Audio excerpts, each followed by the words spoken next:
अस्सलाम वालेकुम। उम्मीद है कि आप सब लोग खैरियत से होंगे। जेल में नवाज शरीफ साहब को खाने में क्या मिलता था, वो क्या खाना खाते थे। इमरान खान साहब के खाने का तो अक्सर मीडिया पे जिक्र होता है, लेकिन नवाज शरीफ साहब क्या खाते थे उस हवाले से कुछ तफसीलात हैं, वो आपसे शेयर करेंगे। पाकिस्तान के मईशत के अदाद शुमार में एक बहुत बड़ा तजाद है, अरबों डॉलर का तजाद है।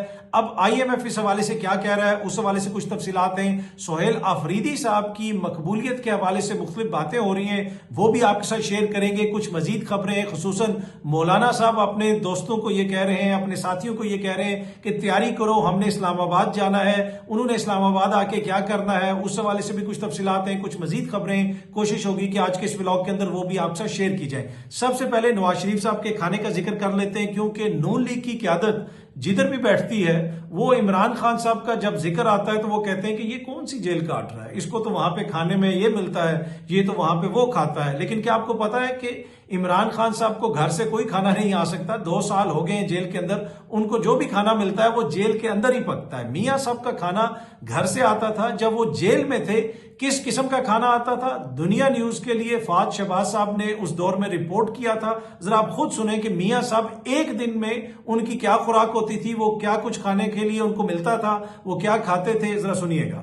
नवाज शरीफ साहब के जो आज के खाने का मेन्यू है, उसमें आज के दिन चूंकि डेली उन्हें घर से खाना आता है, तो आज के दिन उन्हें चिकन शोरबा, करेले गोश्त, स्टीम रोस्ट, सादा चावल, दूध, आधा दर्जन केले, पपीता, अनार, दही, तुख मलंगा और कश्मीरी चाय, लस्सी, टोस्ट, रोटी और उसमें नान भी शामिल थे। जी आपने सुना, ये एक दिन के खाने का जिक्र वो कर रहे थे, जिसमें चिकन शोरबा था, करेले गोश्त थे, स्टीम रोस्ट था, चावल थे, दूध था, आधा दर्जन केले थे, तुफ मलंगा था। ये सारी चीजें सिर्फ एक दिन मियां साहब के लिए आई थी और रोज उनका खाना घर से आता था। और जब से इमरान खान साहब जेल के अंदर हैं, एक दिन भी उनको घर का खाना नहीं आने दिया गया।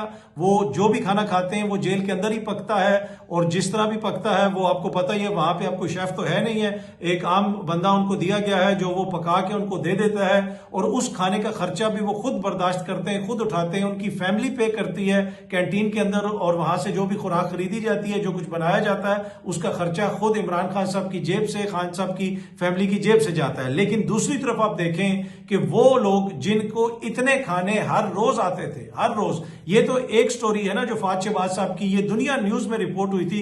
ये जो क्लिप मैंने आपको दिखाया, माजी में भी जब वो जेल में थे, इवन जब वो अटक किले में भी थे, तब भी खाना घर से आता था, अटक किले के अंदर। उस दौर में डॉन न्यूज के एक रिपोर्टर थे जो बाद में BBC में चले गए। उन्होंने मुझे खुद बताया कि हम अटक के किले में जाते थे जब मियां साहब को गिरफ्तार किया गया मुशर्रफ दौर के अंदर, जब मुशर्रफ साहब ने मार्शल्लाह लगाया, और उस दौर में भी मियां साहब का खाना घर से आता था, कोई ऐसी पाबंदी नहीं थी।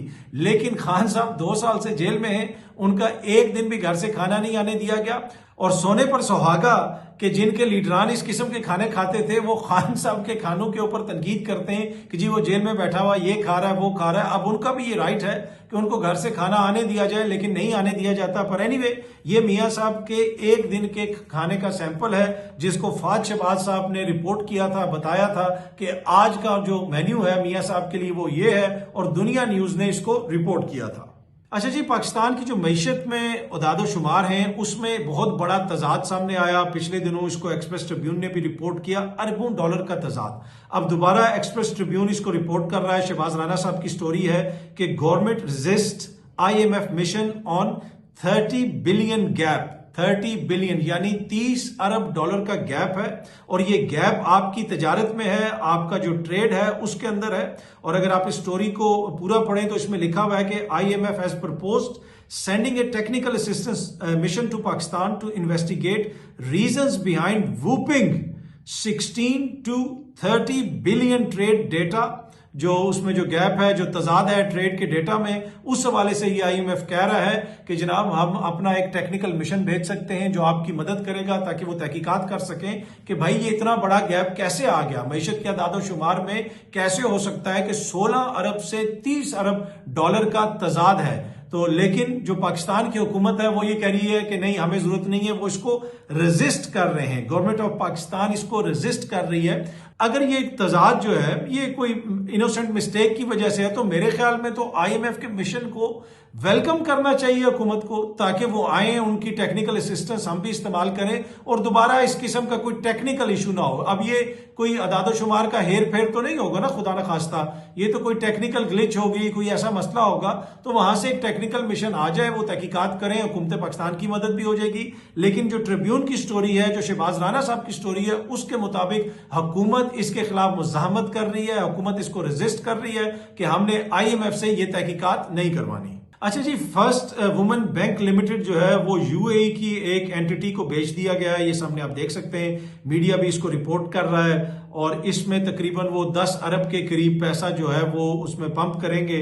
वैसे ये बेचा गया 14.6 मिलियन डॉलर का है और फवाद चौधरी साहब ने भी इसके ऊपर ट्वीट की हुई थी कि इतनी कीमत में तो किसी अच्छे इलाके में कमर्शियल प्लॉट नहीं मिलता। पूरा बैंक जो है वो 14 मिलियन डॉलर का बेच दिया गया और इस बैंक के हवाले से ये भी बताया जा रहा है कि ये मुनाफे में था, कोई नुकसान में नहीं था, ये कहा जा रहा है। लेकिन एनीवे ये 14 मिलियन डॉलर की जो फिगर है वो काफी कम लगती है एक बैंक के लिए। वल्लाह आलम इसकी क्या वजह है, शायद वो ये इनिशियल इन्वेस्टमेंट हो, इसके बाद उन्होंने और भी कोई इन्वेस्टमेंट वगैरह करनी हो।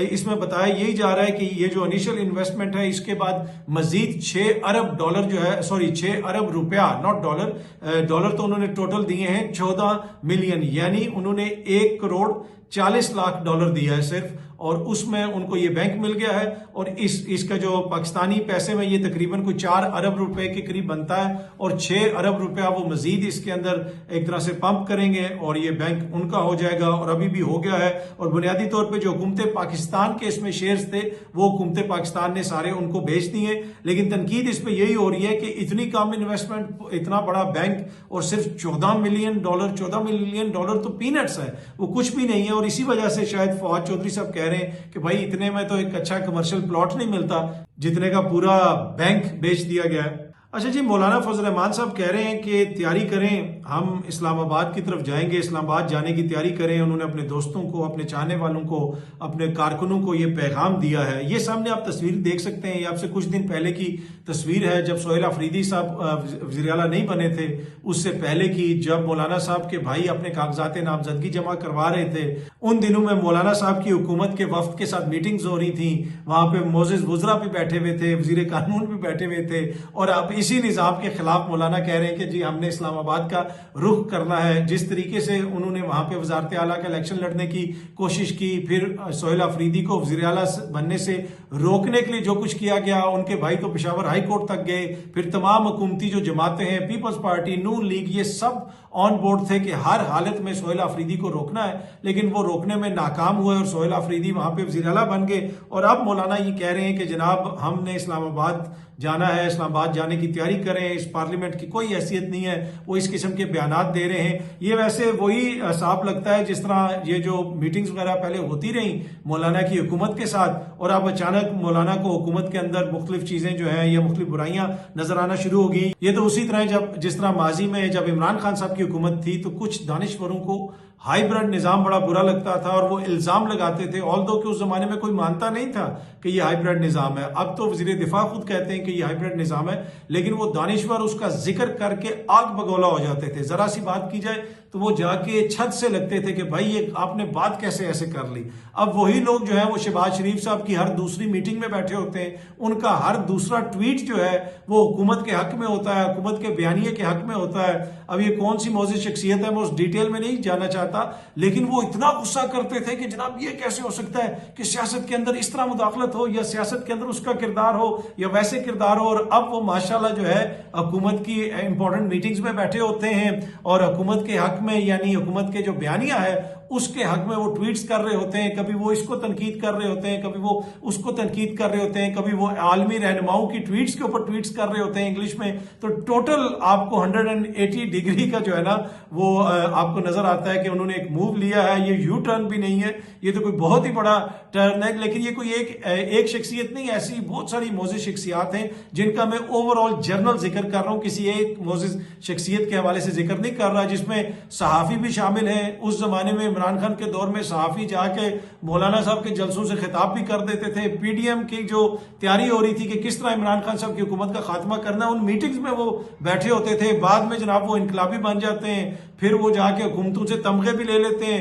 एट द सेम टाइम हुकूमतों को कहते हैं कि भाई ये जाली हुकूमतें हैं, इनका मैंडेट ठीक नहीं है। तो मैं अगर किसी और के ऊपर तनकीद कर रहा हूं तो हमारा जो अपना सहाफ़ी तबका है उसके ऊपर भी बहुत सारी तनकीद होती है। तो मैं इन जनरल बात कर रहा हूं। हो सकता है कि कल जो है मैं भी कोई इस किस्म की बात कर रहा हूं तो फिर आपने ये क्लिप चला के सोशल मीडिया पे मुझे टैग करके कहना कि भाई तुम उस वक्त तो ये कहते थे या फलाना बंदा ये कहता था। तो आजकल के दौर का जो सबसे बड़ा एक तरह से एहतसाबी अमल है वो ये सोशल मीडिया है और ये अवाम है। वो हर किसी का कहावा याद भी रखते हैं और सामने निकाल के सोशल मीडिया पे शेयर करके उसको दिखाते भी हैं। फिर सम टाइम फिर वो मेरे जैसे लोगों को अच्छा नहीं लगता कि ये अवाम हमें आईना क्यों दिखा रही है। आजकल के दौर का जो सबसे बड़ा इनकलाब है वो यही है कि अवाम एक तरफा ट्रैफिक यानी एक तरफा जो इंफॉर्मेशन का फ्लो है उसको वो कबूल नहीं करते। वो आगे से अपनी ट्रैफिक भी भेजते हैं, अपनी इंफॉर्मेशन भी शेयर करते हैं और सम टाइम फिर वो लोगों को अच्छी नहीं लगती। खुसूसन हमारे जैसे जो सहाफ़ी हैं वो अक्सर कंप्लेन करते हुए नजर आते हैं। अच्छा जी, सोहेल आफरीदी साहब के हवाले से सबसे पहली खबर तो ये है कि आपको बार बार ये बताया जा रहा है कि ये बंदा उनकी काबीना में होगा,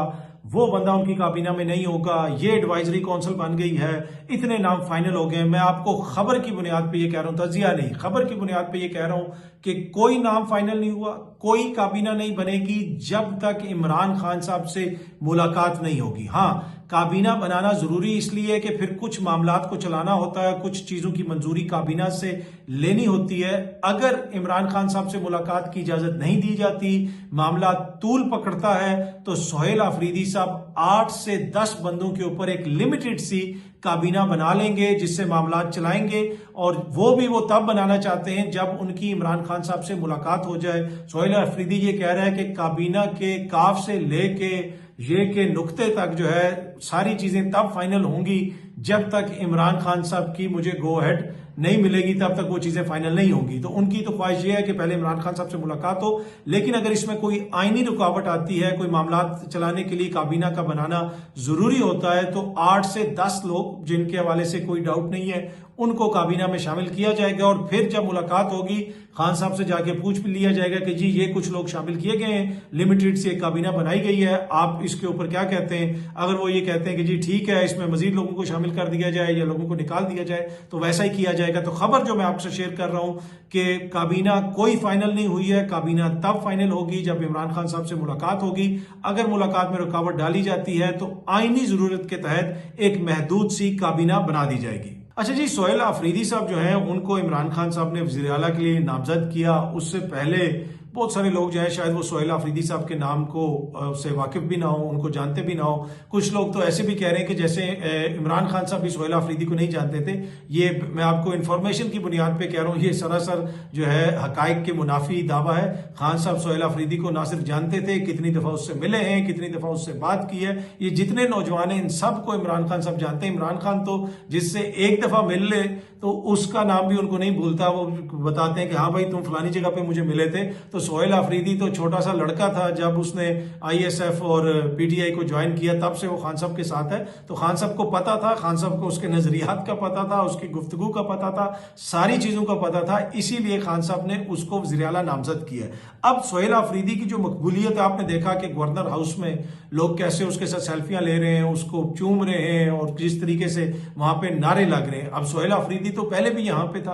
अब ये नहीं है कि ये सोहेल आफरीदी अचानक जो है बहुत ज्यादा मकबूल हो गया है। सोहेल आफरीदी की शक्ल में लोगों को इमरान खान साहब का नजरिया नजर आ रहा है, इमरान खान की चॉइस नजर आ रही है, इमरान खान का रेजिस्टेंस नजर आ रहा है, इसलिए वो उसको इतना प्यार कर रहे हैं। सोहेल आफरीदी की जगह वो मीना खान आफरीदी को करते, उसके साथ भी यही होना था। वो किसी और तीसरे को कर देते, उसके साथ भी यही होना था। तो बुनियादी चीज ये है कि इन लोगों को भी इस चीज का पता है, चाहे वो सोहेल आफरीदी साहब हो या कोई और मौजूद शख्सियत हो, कि ये जो सारा प्यार मोहब्बत शो किया जा रहा है ये बुनियादी तौर पे जो अवाम के अंदर इमरान खान की मकबूलियत है। और दूसरा, अवाम के अंदर जो अपने वोट के हवाले से जो एक तरह से जिसे आप कह सकते हैं सेंसिटिविटी है, एक तरह से ख्याल है कि भाई ये हमारा वोट है। अवाम दरअसल अपने वोट की इज्जत का तकाजा करती है और फिर उनको सोहेल आफरीदी की शक्ल में अपनी वोट को इज्जत मिलते हुए नजर आती है। तो जब उनको अपने वोट को इज्जत मिलते हुए नजर आती है तो फिर वो जाके जब सोहेल आफरीदी को चूमते हैं, गले लगाते हैं, वो बुनियादी तौर पर अपने मैंडेट को, अपने वोट को, अपनी चॉइस को जो है प्यार कर रहे हैं। वो ये नहीं कर रहे कि भाई ये एक खानदान से इसका ताल्लुक है तो लिहाजा हम इसके आगे भांगड़े डालेंगे और हम बड़े बाशऊर होंगे। तो सोहेल आफरीदी के लिए जो इतनी ज्यादा आपको अवाम के अंदर मोहब्बत नजर आ रही है, ये बुनियादी तौर पे पैगाम है कि भाई यहाँ पे जो वोट है वो हमने इमरान खान के नाम पे दिया था, जिसको वो चुनेंगे उसके साथ हम खड़े होंगे, क्योंकि वोट हमने दिया हुआ है, हमारा मैंडेट जो है वो इमरान खान के पास है और हम अपने मैंडेट की भी इज्जत करेंगे और अपने वोट की भी इज्जत करेंगे। बाकी कोई उस पर जो मर्जी तनकीद करता है करता रहे, पंजाब में बैठ के उसको बुरा भला कहे या सिंध में बैठ के कहे कि जी सोहेल आफरीदी जो है वो नाबालिग सियासतदान है, वो ऐसा है वो वैसा है, उस चीज से कतई नजर आप इस चीज को देखें कि एक आम नौजवान जो नीचे से उठ के आया उसको सीएम के ओहदे पे बैठा दिया गया और फिर अवाम ने कैसा रिस्पॉन्स दिया। अवाम देख रही है कि भाई ये हमारा जो वोट है वो हमारे अंदर से ही वो एक नुमाइंदा आया है, इमरान खान साहब ने उसको चुना है और ये उसके ऊपर जो है एक तरह से वो अपने जिसे आप कह सकते हैं जज्बात का इजहार कर रहे हैं। सो बेसिकली जो अवाम का मैंडेट है जब वो सामने आता है और अवाम को पता चलता है कि हमारे मैंडेट से कोई हमारे लिए आया है, हमारे सामने आया है, उसको किसी ओहदे पे बैठाया गया है, तो उनको ये फील होता है कि ये हमारी इज्जत की गई है, ये हमें इज्जत बख्शी गई है, हमें इज्जत दी गई है, हमारे वोट को इज्जत दी गई है, आम बंदे को इज्जत दी गई है। और इसी वजह से फिर आपको ये सारे जज्बात नजर आते हैं। अच्छा जी, पंजाब बार में जो इंतखाबात हो रहे हैं, पंजाब बार के जो इंतखाबात हैं उसमें हामिद खान साहब का एक ग्रुप है, दूसरा एक हुकूमती हमायत याफ्ता ग्रुप है जो आजम नजीर तारड़ साहब का ग्रुप है। अब इसमें जो हामिद खान साहब का ग्रुप है उसके ऊपर पीटीआई के लोग भी काफी ज्यादा तनकीद कर रहे हैं कि ये सही लोगों को खड़ा नहीं कर रहे। आपने पहले भी देखा कि इस्लामाबाद हाईकोर्ट बार के सदर का जब चुनाव किया गया, वाजिद गिलानी साहब को पीटीआई ने, आईएलएफ ने, सब ने सपोर्ट किया, लेकिन बाद में उन्होंने उस तरीके से ना पीटीआई का साथ दिया ना आईएलएफ का साथ दिया, बल्कि उनके साथ एक तरह से उनके इख्तलाफात भी हो गए। इसके ऊपर लोग गिले शिकवे भी करते हैं। दूसरी जानिब हामिद खान साहब जो बहुत सारे कैंडिडेट्स को नॉमिनेट कर रहे हैं, तो पीटीआई के अंदर लोग ये कह रहे हैं कि वो अपनी मतलब जो उनके करीबी लोग हैं उनको वो नॉमिनेट कर रहे हैं, पीटीआई के जो हमदर्द हैं या इमरान खान साहब के जो जियाले टाइप लोग हैं उनको टिकट्स नहीं दिए जा रहे, उनको उस तरह नामजद नहीं किया जा रहा। तो काफी ज्यादा उसके ऊपर एतराज भी हो रहा है और ये एतराज देखें, हो सकता है कि एक धड़ा दूसरे पे कर रहा हो, दूसरा धड़ा तीसरे पे कर रहा हो, लेकिन इसमें तो कोई दो राय नहीं कि इतने ज्यादा वुकला हैं पाकिस्तान तहरीक इंसाफ के अंदर, इतने इतने बड़े बड़े नामवर वुकला हैं, लेकिन उसके बावजूद जो बार की सियासत है, चाहे वो सुप्रीम कोर्ट बार के इलेक्शंस हों या दीगर मामलात हों या वुकला की तहरीक हो, कहीं पे भी आपको उस तरह वो मुतहरिक किरदार नजर नहीं आ रहा। क्या वजह है, इतना बड़ा फेलियर क्यों है? खान साहब ने तो पूरी पार्टी वुकला के हवाले कर दी, लेकिन उसके बावजूद उस तरह जो वुकला बरादरी के अंदर जो पढ़े लिखे लोग हैं, आइन की बात करते हैं, कानून की बात करते हैं, उनको कन्विंस करना तो बहुत आसान होना चाहिए अगर आप ये समझते हैं कि चीजें आइन और कानून के खिलाफ हो रही हैं। लेकिन हामिद खान साहब तो ये समझते हैं, अदालत में जाके इसके ऊपर बयानात भी देते हैं, इस पर मुकदमा भी लड़ते हैं और उनकी आइन पसंदी, उनकी जमहूरियत पसंदी के ऊपर तो कोई शक नहीं कर सकता। लेकिन ये जो सारे वुकला रहनुमा हैं, एक हद तक इनके ऊपर यह तनकीद जायज है कि ये वुकला बरादरी को उस तरह मुतहरिक नहीं कर सके जो खान साहब का विजन था कि जनाब इनको इस तरह मुतहरिक किया जाएगा। और ये लोग तो आइन को समझते हैं, कानून को समझते हैं, ये तो हर अव्वल दस्ता होंगे अगर हम कोई भी तहरीक चलाएंगे, लेकिन वुकला बरादरी को मुतहरिक करने में नाकाम रहे हैं। और इंपॉर्टेंट इलेक्शंस भी ये जो ग्रुप है हामिद खान साहब का, वो बार बार हारता रहा है। अच्छा जी, वेनेजुएला की जो अपोजिशन लीडर हैं जिनको नोबेल पीस प्राइज मिला था, उनके हवाले से कुछ चीजें शेयर हो रही थी, फिर कुछ मैंने भी देखा। वो जनाब इसराइल के जो वज़ीर-ए-आज़म है नेतन्याहू साहब, उनकी बड़ी फैन है और इसराइल के जो भी इकदाम उठाए जाते हैं इसराइल की जानिब से, इनके हवाले से बताया जाता है कि वो कहते हैं कि जी ये तो इसराइल अपनी सिक्योरिटी के लिए उठा रहा है, मतलब एक तरह से उनकी हमायती हैं। इससे आप अंदाजा लगा सकते हैं कि इनको नोबेल पीस प्राइज इनको तो मिल गया है, लेकिन फलस्तीन के अंदर वो डॉक्टर जिसका अपना बच्चा भी शहीद हो गया, लेकिन उसके बावजूद वो वहां पे मरीजों की खिदमत भी करता रहा, लोगों की इलाज भी करता रहा, उसका नाम भी वहां से नामजद किया गया, लेकिन उसको नोबेल पीस प्राइज नहीं मिला।